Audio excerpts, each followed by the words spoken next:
A client asked us to model just the core systems in their facility, but after seeing its potential, we suggested adding every system to the same TSC SimCreate model.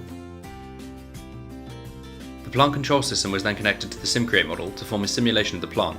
This interactive simulation could be used as a training tool, giving operators experience on a real-time simulation of their facility.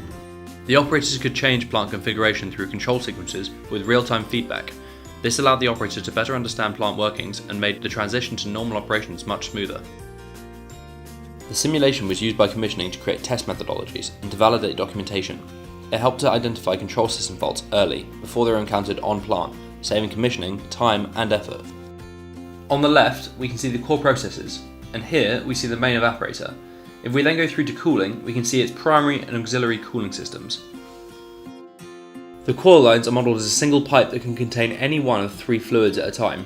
The simulation also models radiolytic heat creation in the evaporator, the same as is true in plant for both of these. Here we can use the trend function to see the pressure changes as the main evaporator vents and then recreates a vacuum.